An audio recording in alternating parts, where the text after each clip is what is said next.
आज आपके साथ कितने एंजल्स मौजूद हैं इस वक्त हमारे स्टूडियो में?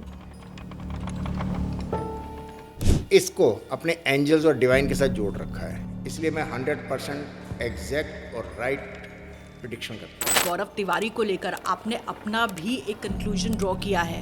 मौत को बुलावा देना ही। K2 मीटर पर वो बत्तियां भी जलती थी। सेक्टर 9 द्वारका के अंदर एक छोटी सी जगह है जिसको कहते हैं हॉन्टिंग जगह है। मोबाइल निकाल के मैं चेक कर रहा हूँ तो मैंने देखा मेरे सामने एक 2.5-3 फुट के ऊपर एक आउटलाइनिंग खड़ी है। मेरे पास एक कवच है और एक ये हमारे पास है ब्रह्मास्त्र, और इसके ऊपर आप पिक्चर लगाइए, बंदे के ऊपर जितने मर्जी अगर यही प्रोटेक्शन गौरव तिवारी के पास होता तो आज जिंदा होते। मैं बेखौफ होके जिन्नी, जिन, भूत, चड़ेल, ब्रह्म राक्षस, क्षेत्रपाल, मैं सबको साफ कर देता हूँ, वो भी एक चुटकी। क्या गौरव तिवारी ने आत्महत्या करी थी? सुशांत सिंह राजपूत को लेकर सर कि उनकी आत्महत्या थी या हत्या? मैंने देखा सुशांत सिंह राजपूत वहीं खड़ा है। क्या वाकया वो कौवे के जुन में गया है? मैं कहा ये लड़की नहीं जिन्नी है। वो उछल गया एकदम।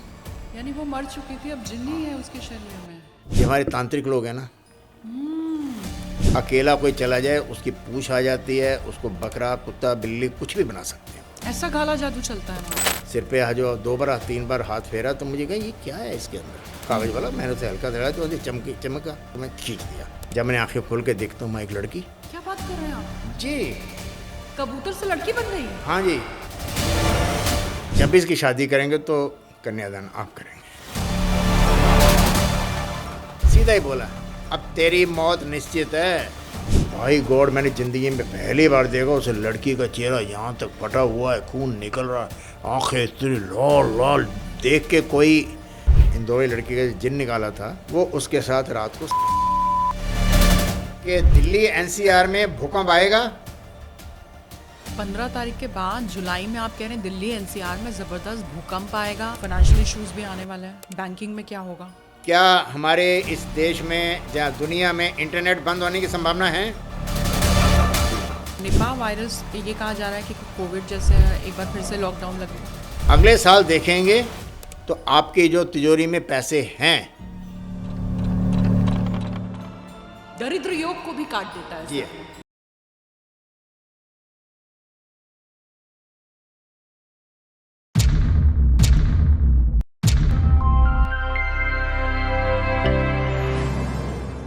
बहुत बहुत स्वागत है सर आपका।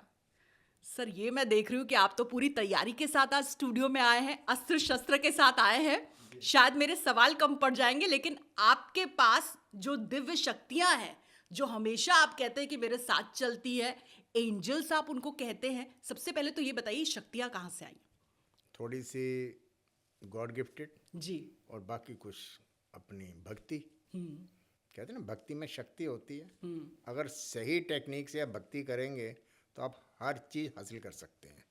सर आज क्या हम लाइव डेमो, क्योंकि आप कह रहे थे आज आप रॉ एंड रियल पॉडकास्ट पे बिल्कुल रॉ होंगे, रियल होंगे और लाइव डेमो देंगे। आज आपके साथ कितने एंजल्स मौजूद हैं इस वक्त हमारे स्टूडियो में? अभी चेक कर लेते हैं। जी।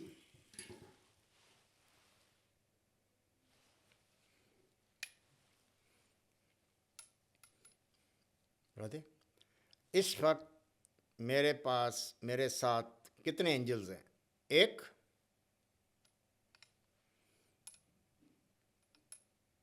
से ज़्यादा हैं? नहीं जी, आज एक ही है मेरे पास। सर इससे आप कैसे तय करते हैं, क्योंकि दर्शकों के लिए भी और मेरे लिए भी ये बहुत एक कौतूहल का विषय बन गया है। ये राइट साइड जाता है तो उसका मतलब यस होता है? राइट साइड जाएगा यस, लेफ्ट साइड जाएगा नो, या नेगेटिव इधर पॉजिटिव। और ये सर क्या है? ये है जी एलरॉड, और ये है ऑरा स्कैनर। इसको बोलते हैं यूनिवर्सल ऑरा स्कैनर। इसको आप कोई भी इस्तेमाल कर सकते हैं क्योंकि ये इलेक्ट्रॉनिक से चलता है, इसमें बैटरियां लगी हुई हैं और इससे अब कोई भी बंदा अपना ऑरा या कोई भी चेक कर सकता है। मगर ये जो एलरॉड है, क्योंकि मैंने इसको अपने एंजल्स और डिवाइन के साथ जोड़ रखा है, इसलिए मैं 100% एग्जैक्ट और राइट प्रिडिक्शन करता हूँ। सर क्योंकि आप प्रेडिक्शन की बात कर रहे हैं तो सवाल तो सबसे बड़ा यही है सर, क्योंकि आपने खुद भी इस सब्जेक्ट को लेकर, खास तौर पर गौरव तिवारी को लेकर आपने अपना भी एक कंक्लूजन ड्रॉ किया है। जी। आपने ये कहा था कि ये एक ऐसी फील्ड है जब तक आप पूरी तरह से तैयारी के साथ नहीं जाते हैं, प्रोटेक्शन के साथ नहीं जाते हैं, तो आप खुद अपने आप को ये समझ लीजिए कि उनके सामने तश्तरी में परोस रहे हैं। उसके बाद आपका जिंदा लौटना बहुत मुश्किल है। सर, ये आपने क्यों कहा?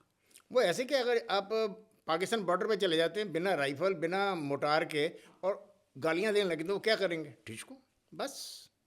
अगर आप बिना अपनी तैयारी बिना अपने कोई शील्ड के, अब पहले भी जब ज़माने के अंदर जब युद्ध होते थे तलवारों वाले तो भी एक शील्ड पहनते थे वो लोहे की कि तलवार से जख्म ना हो। तो हमें अगर बैड एनर्जी या एंटिटीज़ के साथ मैंने बात करनी है या उनसे हमने चैलेंज करना है या उनसे हमारी भाषा में कहते तो पंगे लेने हैं, तो उसके लिए पहले हमारे पास अपने पास मजबूत कवच होना चाहिए। अदरवाइज़ मौत को बुलावा देना ही पक्का है। क्योंकि K2 मीटर के साथ सर कई सारा आपने भी वीडियोस देखे थे जहां पर वो ये पूछते थे ऐसी जगह जो हॉन्टेड कही जाती थी, खास तौर पर दिल्ली में और बाहर भी, तो वहाँ ये पूछते थे कि अगर आत्मा है तो वो सामने आए, आत्मा है तो अपने होने का एहसास कराए। और फिर K2 मीटर पर वो बत्तियां भी जलती थी और वो सब देखने के बाद आप भी काफ़ी नाराज़ हो गए थे। देखिए ऐसा है कि अगर आत्मा है जब तक आप उसको छेड़ोगे नहीं तो आपका कुछ नहीं बिगाड़ेगी। आप उसकी एक तो नज़र में नज़र मत मिलाओ। सेक्टर 9 द्वारका के अंदर एक छोटी सी जगह है जिसको कहते हैं हॉन्टिंग जगह है। तो मैं रात को किसी के जियोपैथी या वास्तु चेक करने गया था, तो मैं रात को उनके घर से आता आता मुझे 11:45 बज गए। तो मैं रास्ता भटक गया और मुझे नहीं पता कि ये जगह हॉन्टिंग है। तो मैंने सेम वहीं जाकर मोटरसाइकिल रोकी है, मोबाइल निकाल के मैं चेक कर रहा हूँ, तो मैंने देखा मेरे सामने एक 2.5-3 फुट के ऊपर एक आउटलाइनिंग खड़ी है, मुझे देख रही है। और मैंने उसकी तरफ में देखा, एक नज़र देखी, अपना मोबाइल देखा, जेब में डाला, सेल्फ मारा, मैं सीधा निकल गया। अगर मैं वहाँ रुकता, उसको पंगे लेता तो पक्की है वो मेरे पे जरूर अटैक करती। कोई देखा नहीं, चुपचाप निकल आए। हमेशा इनको अवॉइड करना चाहिए। सर, लेकिन पैरानॉर्मल इन्वेस्टिगेशन तो आप भी करते हैं, तो उसी तरह से इन्वेस्टिगेशन गौरव तिवारी भी कर रहे थे, लेकिन आप ये कह रहे हैं कि बिना प्रोटेक्शन के वो चैलेंज कर रहे थे और वही शायद उनको भारी भी पड़ा। ये आपकी इन्वेस्टिगेशन बोल रही है। देखिए मैम, मैं जब इनको जितने भी मेरे मेंटोर्स हैं या बाकी मेरे मिलने वाले हैं, जब उनके जो स्टूडेंट्स हैं, मैं उनको स्पेशल क्लास भी देता हूँ, तो मैंने देखा है कि बिना प्रोटेक्शन के कभी भी किसी से भी ऐसी चीज़ के साथ इन्वॉल्व नहीं होना चाहिए, उसको छेड़ना नहीं चाहिए। मेरे पास ये एक मैं छोटा सा कवच लाया हूँ जी। मेरे पास एक कवच है। खैर मेरे पास जो अपना कवच है वो तो बहुत बड़ा मैंने बना रखा है कि दुनिया की कोई भी पैरानॉर्मल पावर मेरे ऊपर अटैक नहीं कर सकती। और इसीलिए मैं बेखौफ होके जिन्नी, जिन, भूत, चड़ेल सबसे मैं, आप तो ब्रह्म राक्षस का भी जिक्र कर रहे थे। ब्रह्म राक्षस, क्षेत्रपाल, मैं सबको साफ कर देता हूँ, वो भी एक चुटकी में। सर, कवच में क्या है आपके? इसमें होती है रेड गुंजा, रक्त गुंजा।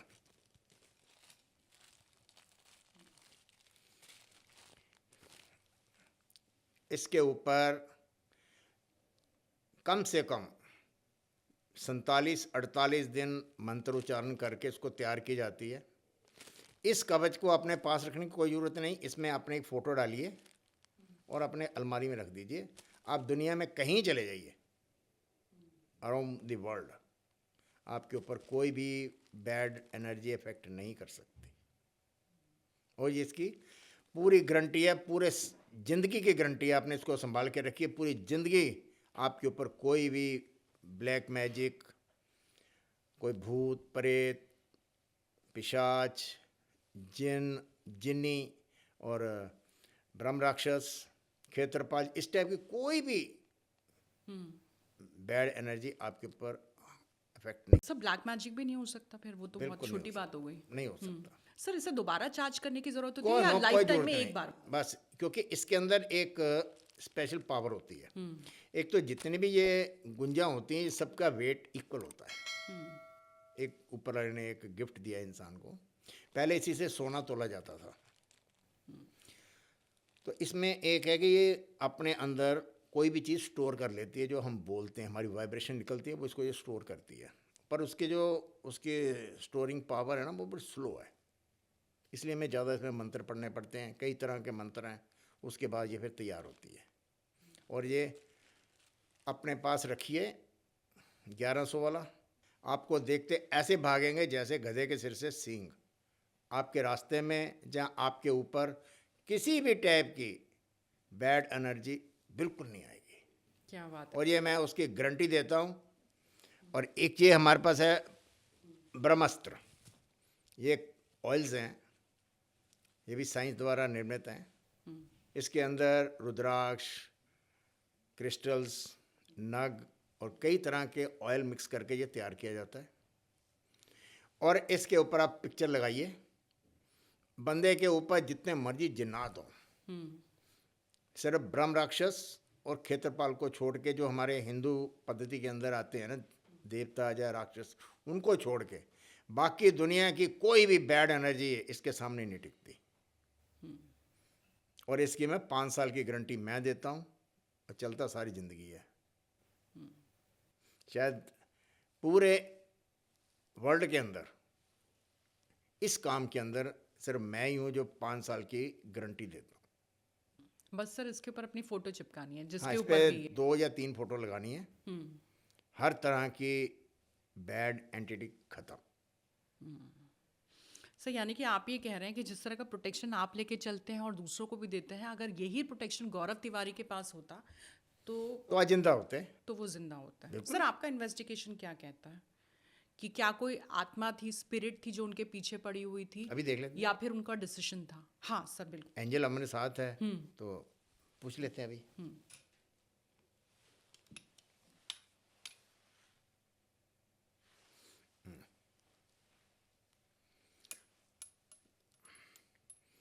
अरे गौरव तिवारी को स्कैन करिए।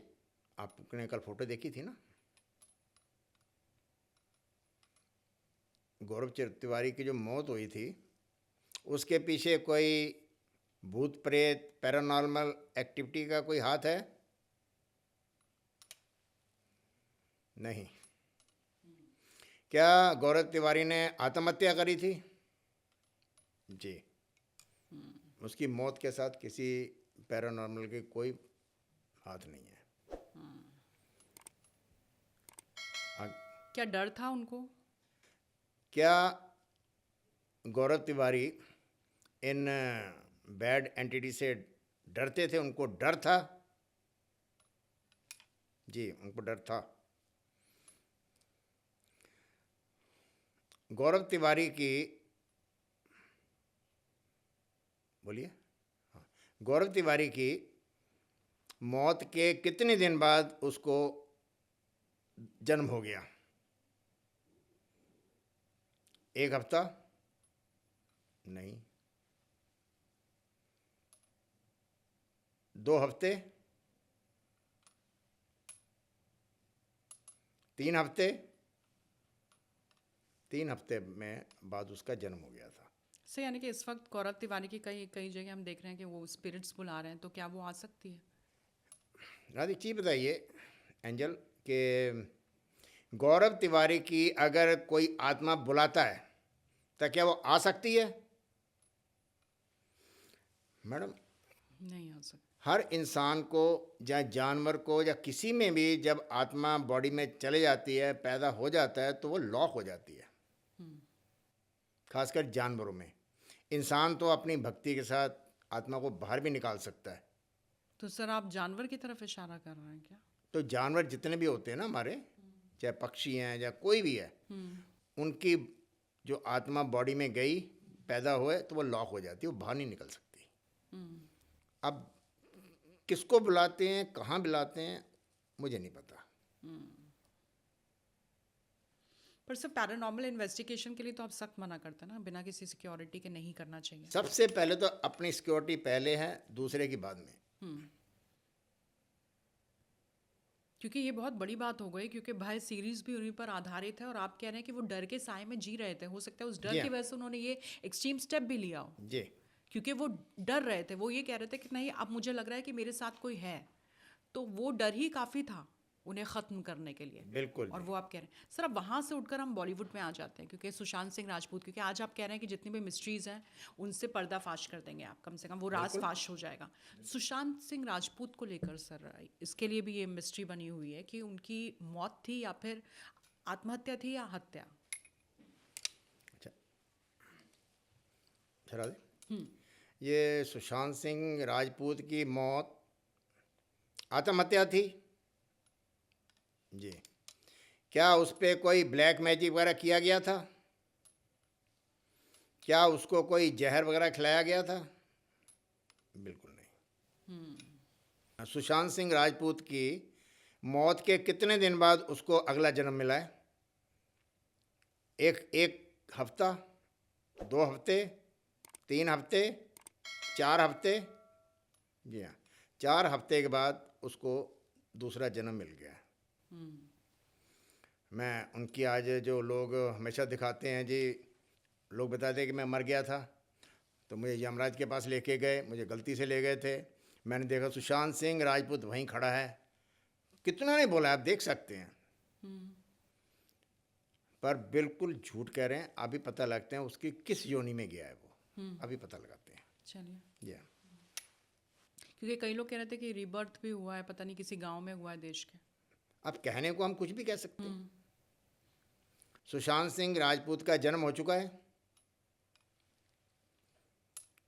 वो किस योनि में गया है? इंसान बना है,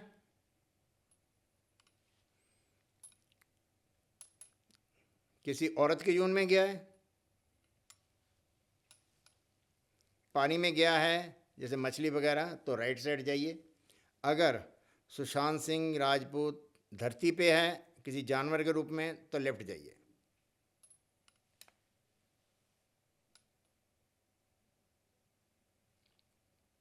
सुशांत सिंह राजपूत धरती पे पैदा हुआ है या पानी पे? धरती है तो लेफ्ट, और पानी में हो तो राइट। धरती पे पैदा हुआ है। क्या वो 4 पैर वाला है? क्या किसी धरती पे चलने वाले जानवरों के अंदर है?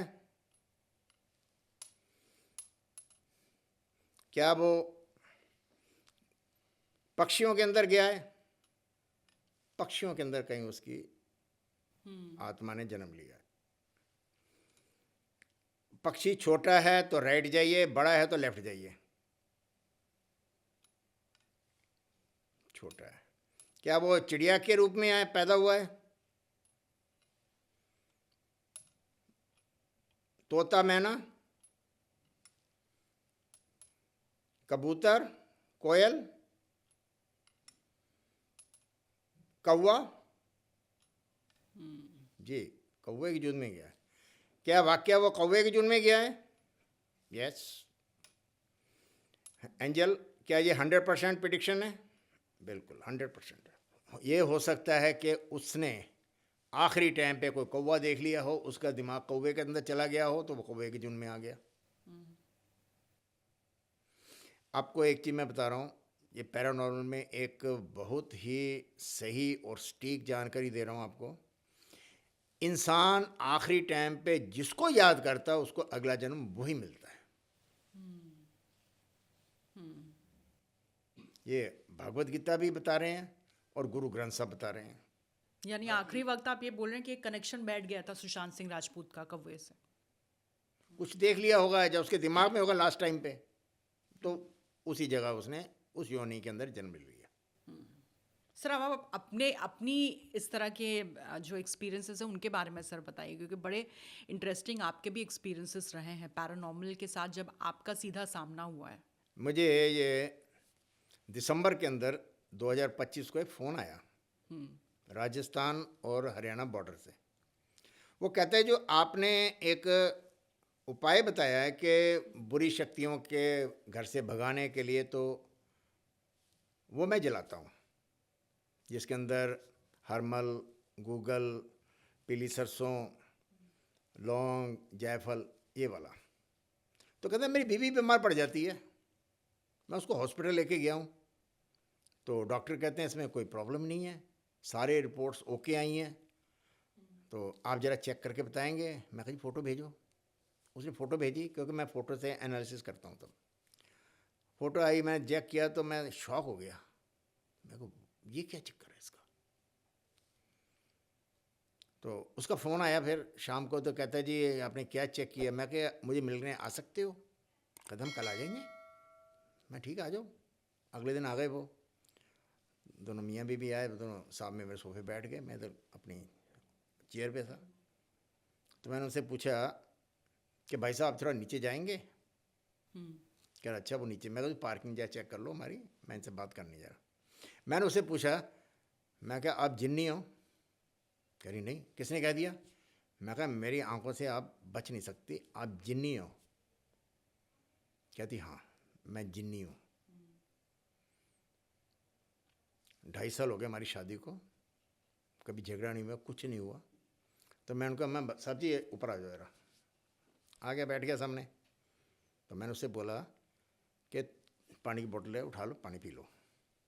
पानी पी के मैंने कहा भी जरा शौक ले गया तुम्हें, या तैयार हो जाओ। कहना क्या। मैं कहा ये तुम्हारी नलनी है ना, तुम्हारी बीवी। हाँ। मैं कभी झगड़ा हुआ तुम्हारे आपस में। कहता कभी नहीं हुआ। मैं कहा आपके रिलेशन। कहता बहुत बढ़िया है।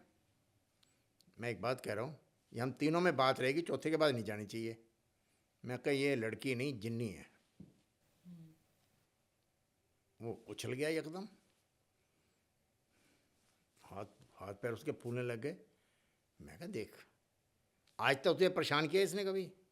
कह रहे जी नहीं किया। फिर मैं उसको समझाया कि देख, ये जिन्नी जरूर है मगर तुझसे प्यार करती है। तो फिर मैंने उसको कहा अब तो अपनी कहानी बता कि तू इस लड़की के अंदर कैसे आई। अब उसने कहानी सुनाई तो मैं खुद शौक हो गया। ये जो लड़की थी ये किसी लड़के से प्यार करती थी। ये ब्राह्मणों की लड़की थी और वो शूद्र था। तो दोनों मिलते थे। उनके किसी रिलेटिव ने देख लिया और उसके बाप को खबर पहुंच गई कि ये उस लड़के से वहाँ मिलती है, कुएं पे या फिर बरगद के पेड़ पे, वहीं मिलते हैं ये। उन्होंने कहा ठीक है। फ़ोन भी ले लिया, उसको बाहर जाना बंद कर दिया। एक दिन क्या हुआ कि वो किसी तरीके वहाँ से निकल गई, उसको फ़ोन करके बुला लिया। तो दोनों आए तो वो कहता देख मैं तेरे बिना नहीं जी सकता, और ये कहती मैं तेरे बिना नहीं जी सकती। तो लड़का सल्फास की गोलियां लाया था, तो उसने एक गोली इसको दी, एक रख ली। कहता जिस दिन तेरी बारात आएगी मेरी अर्थी जाएगी। वो भी कहती जी अगर बारात आ गई तो मुझे ले गया तो ठीक है, नहीं बारात आ गई तो मैं भी सल्फास खा के मर जाऊंगी। वो इंतज़ार कर रही थी कि वो आएगा, मैं उसके साथ भाग जाऊंगी, नहीं भाग पाई।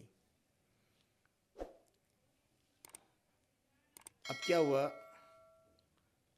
कि जिस वक्त इन्होंने सल्फास की गोलियां लड़की को दी थी, जो जिन्नी थी उसी बरगद के पेड़ पे रहती थी, और वहाँ से वो उसके साथ उसके घर पे आ गई।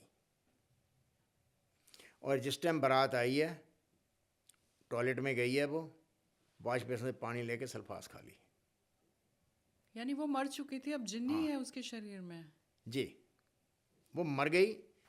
और ये उसी टाइम उसके अंदर जहर ख़त्म किया इसने अपनी पावर से, और उसके अंदर प्रवेश कर गई। जयमाला का भी इसी ने किया। और उसके बाद जब बारात आई है, फेरे हुए, सब जिन्नी ने लिए। और फिर जब भी उसको पैसे की ज़रूरत पड़ती थी तो कहती मैं माँ के घर जाती हूँ। तो जब भी आती थी उसके लिए कभी 10 लाख कभी 15 लाख लेके आती थी। अब वो फ़ौरन चले गए हैं। और मैंने कहा देख, हम तीनों के सिवाय ये कोई नहीं जानता, और मैं कहा तेरे घर में बच्चे भी होंगे। जिन्नी के बच्चे भी होते हैं? जिसमें तो लड़की का ही है ना, आत्मा ही जिन्नी की है ना उसके अंदर। और आज भी वो बिल्कुल सही से उसके साथ रह रही। जिन्नात जिन्नी होते क्या हैं? ये भी अतृप्त आत्माएं होती हैं या फिर इनका अपना एक संसार होता है? असल में मैंने जहाँ तक पढ़ा है, जहाँ मैंने महसूस किया, उसमें क्या होता है कि जैसे कोई सडनली जैसे किसी की डेथ हो जाती है एक्सीडेंट से, जहाँ ऊपर से छलांग लगा लेता है, जहाँ सुसाइड कर लेता है। आकस्मिक डेथ। तो अब क्या होता है कि अगर तो जब सुसाइड कर रहा है, फांसी लगा रहा है, जहाँ जहर खा रहा है, उसको जो चीज़ नज़र आ जाएगी वो उधर जन्म लेगा। अब जो नहीं कुछ आते तो क्या होता है, उसकी जो आत्मा है वो अतृप्त हो जाती हैं और इधर उधर भटकती हैं। अकाल मृत्यु के बाद भटकने लगती है बिल्कुल। आत्मा। जब तक उसकी ज़िंदगी है, उसकी कई गुना साल तक उसको भटकना पड़ता है। तो उस टाइम क्या होता है कि जो हमारे तांत्रिक लोग हैं ना, तो ये उसको अपने मंत्रों के हिसाब से उसको कन्वर्ट कर लेते हैं। कैद भी कर लेते हैं क्या जी सर? हाँ। पर सिर्फ 2 या 3% ही हैं जो ये काम कर रहे हैं। एक छोटी सी आपको मैं घटना बताता हूँ जो मेरे साथ, और मेरे भी रोंगटे खड़े हो गए थे, मुझे भी बहुत बड़ा शौक लगा था। 2025 की करवा चौथ के अगला दिन था, कोई मुझे वो याद है क्योंकि मैं पोटली बनाती हैं, पोटली के लिए मैं अपना सामान लिख रहा था। ये दिवाली पोटली बनाते जो लक्ष्मी पोटली। तो एक कबूतर ना वाइट कलर का मेरे रेलिंग के ऊपर गुटरुम कर रहा था। मैं किसी का आ गया होगा, वो जंप लगा के मेरे टेबल पे आ गया। टेबल पे आया तो मैंने 2 बार मारा, टेबल पे उड़ गया। थोड़ी देर फिर आ गया वो, फिर आके मैं टेबल पे बैठ गया। मैं कहा भूखा हुआ, मैं थोड़ा चिड़वे और उसके सामने रख दिए और पानी की कटोरी रख दी, अभी पी लेगा। उसने एक बार चोंच मारी, बस फिर उठा, फिर उड़ा और जाके इन्वर्टर पे बैठ गया। मैंने फिर उड़ के फिर टेबल पे आ गया। तो मैंने कहा अब तुझे छोड़ूंगा, मैंने यूँ पकड़ लिया उसे। पकड़ के उसने अजीब सी आवाज़ निकालने लग गया। जब पकड़ था ना, शायद उसके भगवान जाने क्या था, मैंने पकड़ के उस पर हाथ फेरना शुरू कर दिया। हाथ फेरते फेरते उसने आंखें बंद कर ली। मैं चोंच पे हाथ फेरी, उसके साइड पे हाथ फेरी, आंखें बंद कर ली। सिर पे जो 2 बार 3 बार हाथ फेरा तो मुझे कहा ये क्या है इसके अंदर, बिल्कुल सिर के ऊपर, जैसे अब सिर है उसका यहाँ पे। तो मैंने उसके थोड़े पंख हटाए, को हटाया। हाँ। पंखे हटाए। पंख हटाते मैंने देखा भी वो काला सा कुछ है। मैं कोई फिंसी बुंसी होगी, मैं वो ब्लेड होता है ना जो कागज़ वाला, मैंने उसे हल्का दबाया तो अंदर चमका जैसे कोई चीज़ अंदर मेटल की है। मैंने इलेक्ट्रॉनिक इंजीनियर हूँ, टूल तो होते ही हैं मेरे पास। मेरे टेबल में पड़ा था कटर, मैं कटर लिया, उसको मैं खींच दिया। इतनी सी पिन थी, वो मेरे हाथ से छिड़का और तड़फने लग गई उछल के। मैंने आंखें बंद कर ली। मैं कहा मैंने पाप कर लिया यार। उसको मैंने उधर रखा। जब मैंने आंखें खोल के देखता हूँ, मैं एक लड़की। जी क्या बात कर रहे हैं आप? जी कबूतर से लड़की बन गई? हाँ जी, मेरे घर के अंदर जहाँ मैं सबसे अटेंड करता हूँ सबको। मैं भी शौक हो गया। काटो तो खून नहीं, हाथ हिल नहीं रहे मेरे, इतना ज़बरदस्त मुझे शौक लगा। आंखें पथरा गई मेरी। मैं शायद ज़िंदगी में पहली बार ही मुझे ऐसा ये शौक लगा है। सर यानी कि जो आप असम में सुन रहे थे, असम के बारे में कि वहां पर चलता है इस तरह का मैं जादू, वो जी आपने सामने देखा है? मेरे सामने मेरे साथ हुआ है। और सर फिर इस लड़की ने आपसे कोई बात की कि ये कौन थी? जब मैं देख रहा हूँ ना उसे, उसने फटाफट वो सोफे का कपड़े लिया, यहाँ बांधा, बिल्कुल नंगी थी। उसने बांधे और खड़ी हो गई। अब मैं क्या कहूँ, कैसे करूँ, मेरे दिमाग बिल्कुल ब्लैकआउट हो गया। उठा मैं, इशारा किया, वो बैठ गई। मैं गया, उसके सिर पे हाथ रखे, बाल देखे, कंधों में हाथ लगाया, हाथ पकड़े, पैर देखे कि उल्टे तो नहीं, कहीं कुछ है तो नहीं, तो ठीक थी। फिर मैंने उसको कपड़े दिए, मिसेज के पड़े हुए थे, उसने कपड़े पहने। मैंने पूछा तुम कौन हो? कहती गुनगुन। कहाँ की रहने वाली हो? कोई जवाब नहीं। 2-3 बार मैंने पूछा। अमी अपनी बंगाली में बोली। मैं कहा बंगाली? हाँ। हिंदी? एक टू कहा अच्छा। मैंने कहा पानी पियोगी? पानी की बोतल पिलाई, पानी पिए उसने, खाना वाना खिलाया। फिर मैंने उसको बोला कि इशारे से कि अपना दिमाग लगाओ मोबाइल के ऊपर, अपनी बाड़ी का नंबर, बाबा, घर का काका, नंबर बताओ। मामा।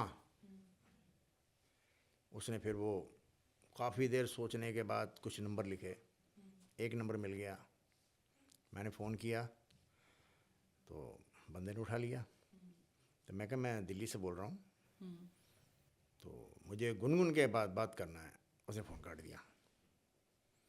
कई बार फ़ोन किया, उसने उठाया ही नहीं। फिर 10 मिनट बाद मैंने दूसरे फ़ोन से उसको फ़ोन किया। जब फ़ोन किया तो उसने उठा लिया। तो उसको कहा मैं पुलिस वाला बोल रहा हूँ, मुझे गुनगुन के बारे में बात करना है। अमी अच्छी, फ़ोन उसने काट दिया। 10 मिनट में फ़ोन आया, लड़का बोल रहा था मुझसे बात करिए, मैं गुनगुन का भतीजा हूँ, सॉरी, मैं गुनगुन के काका का लड़का हूँ। ठीक। तो मैंने कहा जी गुनगुन मेरे पास है। कहता वो तो अपने प्रेमी के साथ भाग गई थी। मैं कहा नहीं, भागी नहीं, उसमें बहुत बड़ी ट्रेजेडी हुई है। मैं उसके फादर हैं यहाँ पे? कहना हाँ। मैं कहा बात कराओ। मैंने उस पर स्पीकर के पर दिया, वो बात करने लग गई, अपने ये भी रोने लग गई। फिर बंगाली में बड़ी तेज थी, बोले मुझे समझ नहीं आया क्या बोल रही थी भी। तो फिर उसने कहा जी हम कल आ रहे हैं। मैं कहा ठीक आ जाऊँगा। सर ले गए फिर वो गुनगुन को?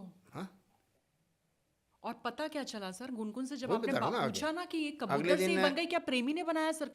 अगले दिन जब वो आए ना, हाँ। तो जब उसने उसके बाप ने बताया कि ये लड़की का जो प्रेमी था हमेशा इसको कह रहा था मुझे होटल में चलो, ठीक। कहीं भी चलो, तो ये गई नहीं। एक बार उसने कोई ज़बरदस्ती करने को, इसने उसके थप्पड़ मार दिया। कहती जो करना है शादी के बाद। तो उसने 15 दिन बाद आया, एक इतनी सुई लाया, उसके सिर में घुसेड़ दी और वहाँ से वो कबूतर बन गई। ये पिता ने बताया सर? पिता के सामने कबूतर बनी यानी उसके कि? ना उसने बताया कि मैं कैसे बनी हूँ। अच्छा, लड़की ने ही अपनी बताया बंगाली भाषा में बताया, पिता को, और पिता ने आपको? फिर मुझे अरे बताया। बस जाते जाते एक बात उसने बोली हाँ। कि जब भी इसकी शादी करेंगे तो कन्यादान आप करेंगे। अरे तभी आप इमोशनल हो गए सर, आप इमोशनल हो गए। ऐसे इतने केस हुए हैं, मुझे खुद याद नहीं है, इतने इतने केस कर चुका हूँ। सर वही होता है ना कि जब तक आप पर बीतती नहीं है, आप ऐसा कुछ देखते नहीं हैं, आप उसकी गवाह नहीं बनते, आपको यकीन नहीं हो पाता है कि ऐसी भी एक दुनिया एग्जिस्ट करती है जहाँ पर इस तरह से। सर कुछ और ऐसे वाक्य? ये नवंबर की बात है, नवंबर 2025। शादी हुई, भोपाल में लड़की के माँ बाप थे और इंदौर के पास लड़के वाले। वहाँ से भोपाल बारात आई। तो हमारे में एक ट्रेडिशन है कि जब भी हम कोई नदी क्रॉस करते हैं तो एक नारियल और एक सिक्का नदी को अर्पित करके गाड़ी लेके निकल जाते हैं। पर इन लोगों में ब्राह्मण थे कि जब भी वो नदी क्रॉस करते हैं तो वहाँ पे पूजन करके फिर जाते हैं। रास्ते में आती शिप्रा नदी। तो जब लड़के की बारात गई, बहुत अच्छे से शादी हुई, सुबह विदाई हुई। जब विदाई हुई तो सुबह वो शिप्रा नदी पहुँचे। दूल्हा दुल्हन माँ बाप तो उनके पंडित जी, उन्होंने अपनी पूजा करवाई, बस थी वो निकल गई। वो अपने घर गए तो रात को सुहागरात का प्रोग्राम था। तो उसके यार दोस्त कहते कि देख आज से तू हमारे लिए तो बेगाना हो गया, अब कल से तो भाई तेरा राज मैडम का होगा, तू तो शेर था, अब तेरे पर काली माता आके बैठ गई है, अब उन्हीं की चलेगी। हमारे साथ आज लास्ट 2 पैक तो लगा ले, बैचलर है ना। उसने 2 पैग ले लिए, अपने कमरे में गया, बंद किया, बैठा। कहते जी वो सोई हुई थी, उसने उसको हिलाया कि तो दूध नहीं पिया? उसने आंखें खोली, देखा, इसने 2 घूंट पकड़ा, गिलास लिया, 2 घूंट पिए, कहते ये लो पी लो। उठ के बैठ कर बोतल उसने गिलास लिया और उसके मुंह पे फेंक दिया। किसने सर? वो इस लड़की ने ओहो। अपने पति के मुंह पे फेंक दिया। हम्म। कहते ये क्या बदतमीजी है। कहती मैं बैठ, तो ये मैं बताती हूँ बदतमीजी। 5-7 थप्पड़ रसीद कर दिया उसने आके। बैठ जा यहाँ पे, नहीं तो तेरा कलेजा काट के खा जाऊंगी मैं। उसने कहा ठीक है जी। बैठ गया। फिर थप्पड़ पड़े। नींद आ रही तुझे, बैठा रहे। सुबह बाहर गया, उसने अपनी भाभी को बताया कि मेरे साथ रात ऐसे ऐसे हुआ। ससुर को बुलाया। दिन में लड़की उठी सुबह 6 बजे, सास ससुर के पैर लगाया, जेठ के जेठानी के पैर लगाया, सब कुछ नॉर्मल। शाम को फिर वही ड्रामा शुरू। 6 बजते ही उसके अंदर कोई बैड एनर्जी आ जाती थी, तो वो पागलों की तरह हरकत करती थी। अगले दिन फिर उसके पति के साथ हुआ। ओझा को बुलाया, नजूमी को बुलाया और कई बाबाओं को बुलाया उन्होंने, कोई बात नहीं बनी। एक तो ओझा के उसने ऐसे पीछे लात मारी कि वो बाहर जाके गिरा, उसका सिर भी फूट गया। उसके बाद क्या हुआ कि उसकी भाभी को ना वीडियो देख रही थी, तो उसको मेरी वीडियो आ गई सामने। जब मेरी वीडियो आई उसने देखा, तो उसने अपने पति को बोला, तो अपने उसने पिता को बोला, कहते बुलाओ इन्हें, बात करो। फ़ोन पे बात, मैं कहा ये फ़ोटो भेजो मुझे पहले, फिर मैं देखता हूँ। फ़ोटो भेजी तो मुझे पता लगा कि इसके अंदर तो कोई जिन बैठा हुआ है। मैंने कहा ठीक है जी, देखते हैं ऐसे। मैं कहा जी शाम के टाइम आप 6 बजे अपना कैमरा चालू कर देना, सारे सीसीटीवी कैमरे के अंदर जो भी मेमोरी भरी हुई है उसको हटाओ और ये कैमरे सारे चालू कर देना। एक मोबाइल लीजिए, वो अपने कमरे के अंदर लड़का चालू करके छोड़ देगा रिकॉर्डिंग, और एक मेरे से बात कराएगा। मैंने भी अपना इंतज़ाम कर लिया था। मैंने भी ये जो अपनी दिव्यास्त्र है, ये मैंने 2100 रक्त गुंजा को मैंने तैयार किया, और उसके ऊपर फिर मैंने और अपने भक्ति के साथ इसमें और ऊर्जा भरी, और मैं बिल्कुल तैयार था। शाम को 8 बजते ही उसका जब फ़ोन आया, वीडियो कॉल हुई, सीधा ही बोला अब तेरी मौत निश्चित है। मैं तुझे क्या कह दिया भाई? कहता तेरी मौत निश्चित है। मैं तू है कौन? कह रहा मैं कोई भी हूँ, तूने क्या लेना है? तूने बड़े में लेनी है? पंजाबी में बोल दिया उसने। मैं कहा ये क्या बोल रहा है? मैंने यही गुंजो उसकी फ़ोटो इसमें डाली, तो वो नाचने लग गया, तड़पने शुरू हो गया। और भैया मैं उसके लिए मैं ब्रह्मास्त्र तैयार किया। उसने भाई गॉड, मैंने ज़िंदगी में पहली बार देखा उस लड़की का चेहरा यहाँ तक फटा हुआ है, खून निकल रहा है, आंखें इतनी लाल लाल, देख के कोई कुछ भी कह सकते कि वहाँ पे उसके आसपास कोई रुक ही नहीं सकता, इतनी डरावनी भयानक। उठा के सामान नीचे फेंकने लग गया। उसके बाद फिर मैंने इसके अंदर एक फ़ोटो और डाली, उठा के मैंने और उसमें डाल दी गुंजा, बड़ा लिफाफा था। उसके बाद जी वो जोर जोर से तड़पने लगे, तड़पता लड़की नीचे गिर गई, और दरवाजे के ऊपर शीशा लगा तो ज़ोर से टूटा। सारे घर के घबरा गए, तो भागे आए, किसी के मुंह पे कांच लगा, किसी कुछ लगा। तो मैंने उसको कहा हाँ जी सामने तो आओ, कोई सामने आ गया। मैं कहा उसको उठा के रहो, छीटा मारो, अब ठीक हो गई है लड़की आपकी। कहते क्या था जी? मैं कहा जिन था और वो निकल गया है। अब जाते वो शीशा तोड़ के गया है, वो अपनी निशानी दे के गया कि दोबारा नहीं आएगा वो। अच्छा, ऐसा भी है? जी है, जब भी कभी भी ये बैड एंटिटी जब जाती है ना, तो कुछ ना कुछ निशानी दे के जाती है। ऐसे यूपी में था, मैं किसी दोस्त के साथ गया था, वो बहुत बड़ा तांत्रिक था। तो एक लड़की अपने कपड़े फाड़ दिया करते थे। अरे।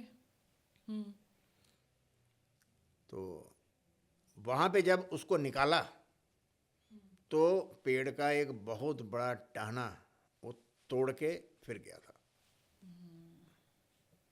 अक्सर जो जिन है वो कुछ न कुछ निशानी दे के जाते हैं। जो बुरी आत्मा निशानी उनसे हम लेते हैं, हमें पता लग जाए कि वो चला गया है। सर लेकिन पता कैसे आपको चलता है कि ब्लैक मैजिक हुआ है, वशीकरण हुआ है, या जिन का है, या ऊपरी साया है, या प्रेत बाधा है, क्या है, अगर या जिन मसान आता है ना, वगैरह है? हाँ। तो उसकी आंखें देखने वाली ऐसी हो जाती है, बड़ी बड़ी टेढ़ी मेढ़ी, और ऐसे बोलता है। और जिन भी कई तरह के होते हैं। ज़्यादातर जिन जो है वो आग से बनते हैं, आग ही होती है उसके जिस्म में, हमेशा आग लगती है, वो जलती है, वो पानी डालता है ऊपर। और जो ब्लैक मैजिक होता है, सारे काम, उसके सारे काम ब्लॉक हो जाते हैं, माइंड ब्लॉक हो जाता है, बीमारियां होती हैं, हॉस्पिटल जाते हैं, जितनी भी उसकी रिपोर्ट्स आती हैं वो सब नॉर्मल होती हैं। जब भी ब्लैक मैजिक, क्षेत्रपाल, ब्रह्म राक्षस, सबसे पहले शुरुआत पेट से होती है। और जब क्षेत्रपाल आता है, वो लातों के पीछे से पूरी दर्द उठती है और पूरा जिस्म खिंचता है। नाभि के ऊपर ऐसे लगता है जैसे कोई अंदर से अंतड़ियाँ खींच रहा है, हमारी नसें खींच रहा है। बेतहाशा दर्द होने वाला। बहुत तकलीफ होती है। शुरू में नहीं होती, धीरे धीरे जो है अपना, जैसे मजबूती के साथ भीतर जमता है ना, ये लोग भी अपनी पैठ जमाते होंगे बिल्कुल शरीर के बिल्कुल, अंदर। जो जो ये प्राणा होता जाता है ना, त्यों त्यों ये बॉडी को खराब करने लग जाता यानी आप सर साफ तौर पर ये कह रहे हैं कि ब्लैक मैजिक के शुरुआती लक्षण अगर आपको लगता है कि आपके भीतर हैं, तो तुरंत आपको इसका सोल्यूशन निकालना चाहिए, बिल्कुल। वरना परेशानी और ज्यादा बढ़ जाएगी। बिल्कुल। सर इस तरह के केसेस आपके पास आए, क्योंकि आप एक केरल वाली महिला का भी जिक्र कर रहे थे, वो अपनी बेटे को लेकर बहुत परेशान थी, बहुत दिनों से नहाता नहीं है, किसी से मिलता नहीं है, कमरे में है, लंबे लंबे बाल हो गए, खूब ठूस ठूस के खा रहा है।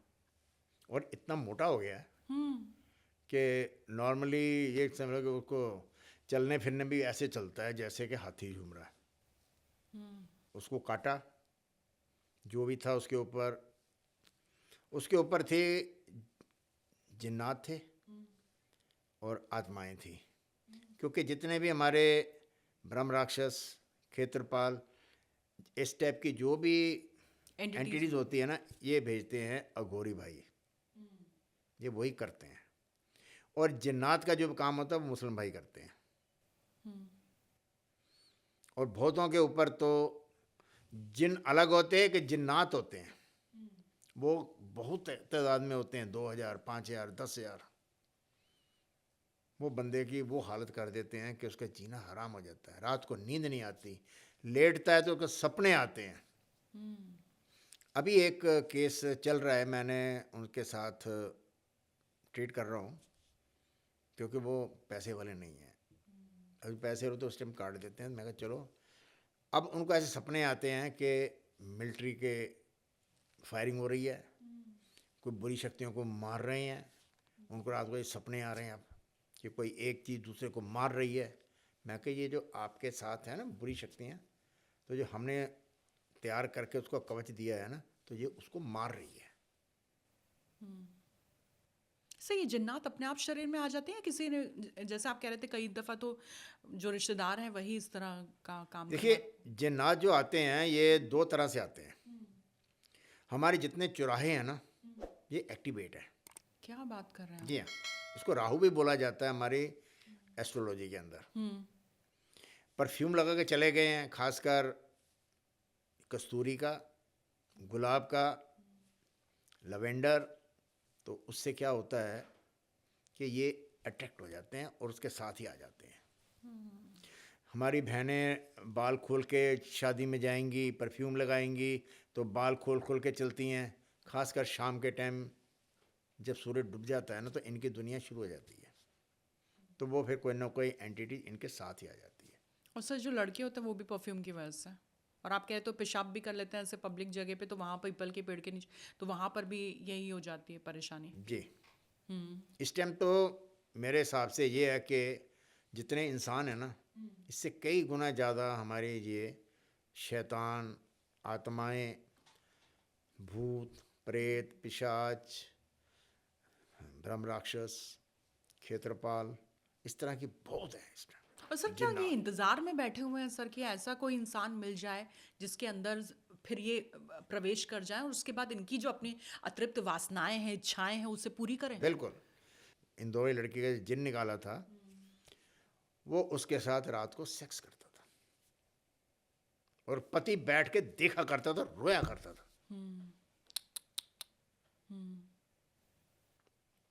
और आया कहाँ से था?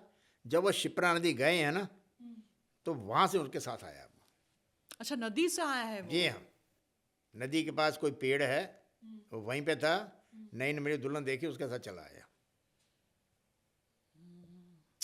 सर लेकिन जिन जिन्नात और ब्लैक मैजिक की आप बात करें, इसके सर लक्षण जो आपने बताए बस इतने ही है सर लक्षण? जैसे लक्षण तो इतने हैं, अब नए नए लक्षण आ जाते हैं।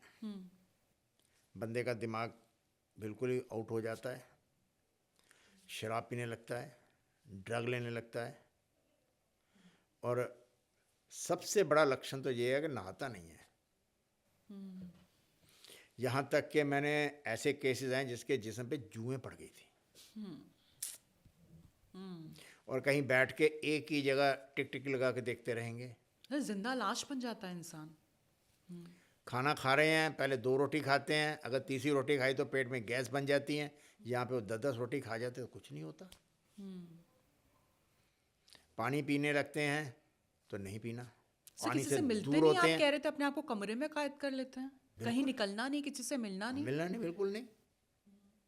सबसे बड़ी ये भी निशानी है कि खाते जाएंगे और वो इतने मोटे मोटे हो जाएंगे कि बाद में उनका हार्ट वगैरह क्लैप्स कर जाता है।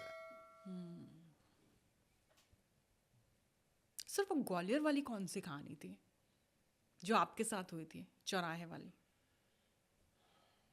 दरअसल वहाँ पे मेरे बड़े भाई साहब एयरफोर्स में थे, तो रेजिडेंसी इलाका था जहाँ पे क्वार्टर्स थे अंदर सारे। तो मेरे भाई साहब फ्लाइंग ऑफिसर थे, तो उनकी ड्यूटी थी।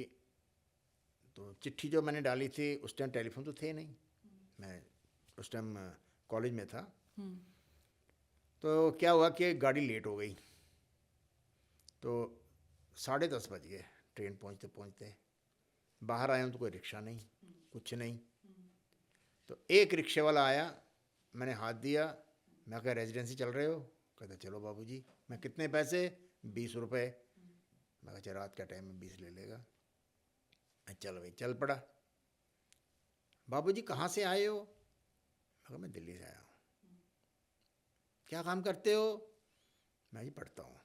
अच्छा अच्छा, गए वहाँ पे, उसने मोड़ काटा, मेन गेट के पास गया, मैं उतरा, 20 रुपये दिए तो मैं आ गया। जब मैं गार्ड रूम पहुँचा हूँ तो कहते आप कैसे आए हो? मैं कहा मैं बगड़े साहब का छोटा भाई हूँ। अरे वो मैं जानते हैं, आप स्टूडेंट हैं ना? मैं कहा हाँ। अब पैदल ही आ रहे हो? मैं कहा नहीं, मैं तो रिक्शा में आया हूँ। कहा कहाँ है रिक्शा? मैंने देखा कहीं भी रिक्शा नहीं। मैं कहा उसको 20 रुपये दिए मैंने। वो एक वो गार्ड आया, उसने वो टॉर्च देखा, ये देखो 20 रुपये पड़े आपके। मैंने 20 रुपये पड़े, मैं वही नोट है। मैं अपना बैग वहीं छोड़ के मैं भागा, आगे सड़क पे जाके देखा है तो ना इधर ना उधर, ना बंदा ना बंदे की जात, और एकदम गुप्त सन्नाटा, सुनसान। बीच बीच में वो छोटे छोटे पहले लट्टू टाइप के जो बल्ब लगते थे, वो जल रहे हैं, और कुछ नहीं, ना इधर ना उधर। वो कहता पैदल आ रहे थे। और सर कितना डिस्टेंस आपने कवर किया था रिक्शा में, कितनी देर तक? वहाँ पे था कोई 7-8 किलोमीटर। 7-8 किलोमीटर था। ये भी एकदम हैरान करने वाली बात हो गई। बंदा कहाँ गायब हो गया।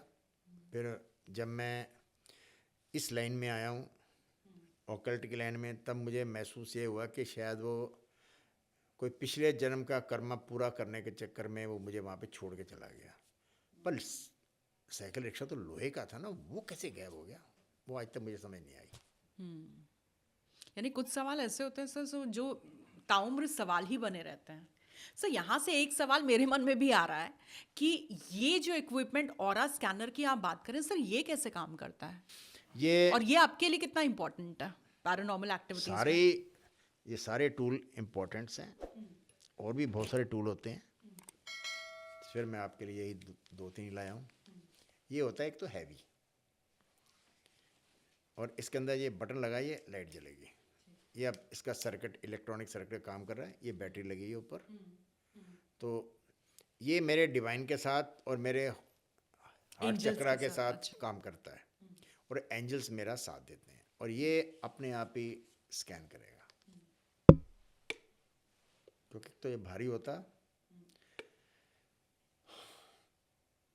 अच्छा, मुझे एक चीज़ बताइए कि 2026 में दुनिया ख़त्म हो जाएगी? जी नहीं। आपने सुना होगा, यूट्यूब भरा पड़ा है, 2026 में दुनिया ख़त्म हो रही है, परलो आ रही है, ये आ रहा है। प्रलय नहीं अच्छा, आ रही। हाँ प्रलय, मैं पंजाबी में बोल गया। नहीं नहीं, सवाल था कि प्रलय अच्छा, नहीं आ रही। प्रलय आ जाती। अच्छा, एक चीज़ बताइए कि दिल्ली एनसीआर में भूकंप आएगा? आएगा जी। अच्छा, कितने रेक्टर स्केल के ऊपर होगा? 4 to 5? नहीं। 5 to 6? नहीं। 6 to 7? नहीं। गजब तबाही मचेगी। 7 to 8? 7 to 8 आएगा। रेक्टर स्केल 7 और 8 के बीच में आएगा। चलिए, अब ये बताइए, जो ये भयानक भूकंप आना है, ये कौन से महीने में आएगा? दर्शकों को बताइए प्लीज। जनवरी तो निकल गया, फरवरी नहीं, मार्च, अप्रैल, मई नहीं, जून नहीं, जुलाई, जुलाई में आएगा। अच्छा, एक चीज़ और बताइए कि 15 तारीख से पहले आएगा तो राइट जाइए, 15 तारीख के बाद में आएगा तो लेफ्ट जाइए। 15 तारीख के बाद में आएगा। 15 तारीख के बाद जुलाई में आप कह रहे हैं दिल्ली एनसीआर में जबरदस्त भूकंप आएगा, आने की संभावना है। तबाही मचेगी। हाँ, अच्छा, एग्जैक्ट डेट बताएंगे आप? एग्जैक्ट डेट बताएंगे तो राइट जाइए। Thank you. 20 से पहले आएगा?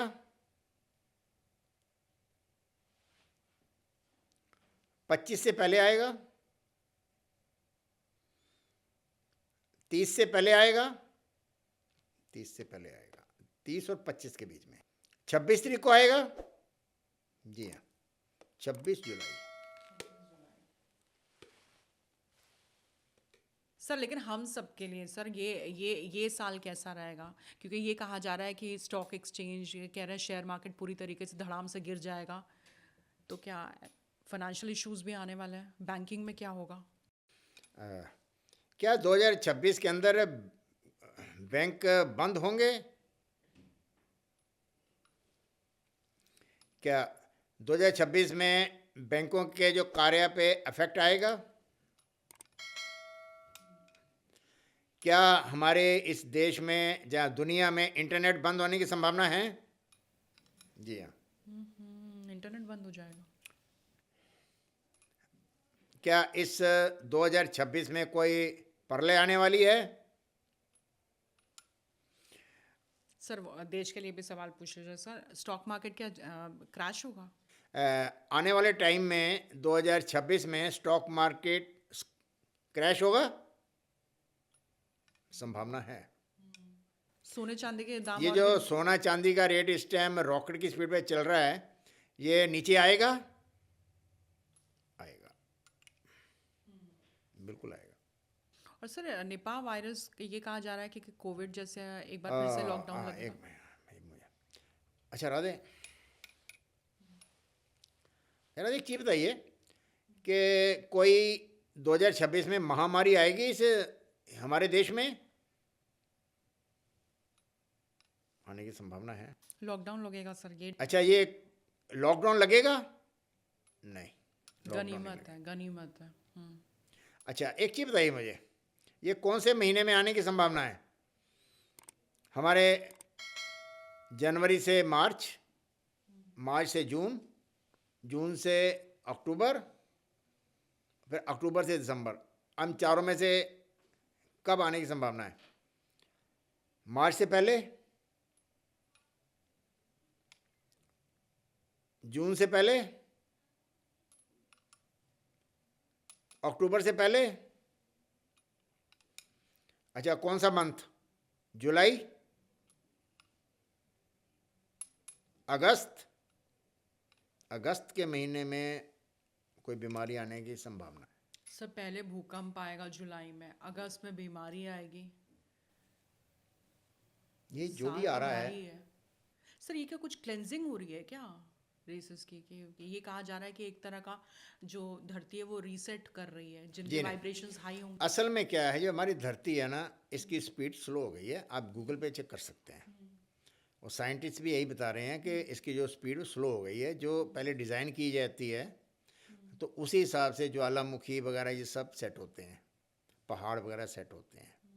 अब हम लंबी लंबी बिल्डिंग राइज करे जा रहे हैं, उससे हमारी स्पीड में, उससे हमारी धरती की स्पीड में फ़र्क आ गया है। बड़े बड़े डैम बना दिए। अब यानी प्रकृति के साथ जो छेड़छाड़ है वो हम पर भारी पड़ रही है सर, क्या अब लबोलबाग प्रकृति यही है? उसको बराबर जरूर करेगी। बैलेंस करेगी वो। बिल्कुल। हाँ, वो नेचर का तो ये कहा ही जाता है कि उसे तो बैलेंस करना ही करना है। सर 2 क्वेश्चन और रह गए थे उसमें। एक तो सर ये कि क्या योगी पीएम बनेंगे, क्योंकि यही कहा जा रहा था कि मोदी के उत्तराधिकारी हैं, लेकिन आप कह रहे हैं वो मठ में चले जाएंगे।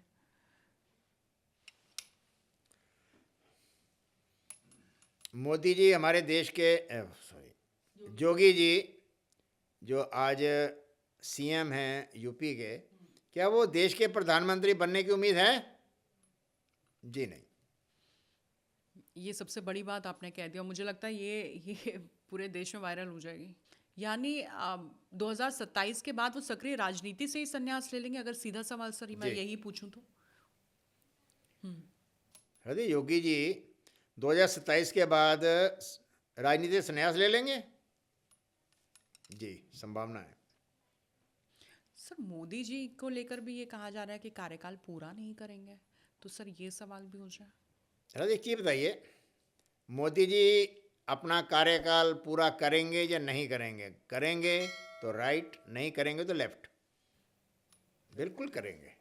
कार्यकाल पूरा करेंगे सर, ये तो बहुत बड़ी बिल्कुल करेंगे, भविष्यवाणी बिल्कुल आपने करेंगे। कर दी। क्योंकि तमाम जितने भी astrologer raw and real podcast में बैठे हैं, उन्होंने तो ये कहा है कि योगी उत्तराधिकारी बनेंगे, वो पीएम बनेंगे, और मोदी के लिए कहा है कि कार्यकाल पूरा नहीं करेंगे। आपने दोनों चीज़ों पे एक अलग टेक रखा है, और वो एंजल प्रेडिक्शन है तो जाहिर तौर पर उस पर मुहर लग ही जाती है। सर इसके अलावा, क्योंकि वक्त की कमी है सर, इसलिए और क्या प्रेडिक्शंस हैं सर खास? क्या हमें किसी तरह के एहतियात बरतने की ज़रूरत है 2026 में, क्योंकि लोगों ने बहुत डरा है? जब हमारा इंटरनेट प्रॉब्लम होगी तो आज हमारे बैंक, रेलवे, हर चीज़ हमारी इंटरनेट के ऊपर चल रहा है, तो उस टाइम बैंक बंद रहेंगे, पैसा कहाँ से आएगा? क्योंकि सर हम लोग की आदत पड़ गई ऑनलाइन पेमेंट्स करने की, कैश किसी के पास होता नहीं है। उस टाइम तो ना पेटीएम काम करेंगे, ना ही कोई और ऐसे कोई भी जो हमारे पेमेंट के जो साधन है कोई काम नहीं करेंगे, कोई बैंकिंग नहीं होगा।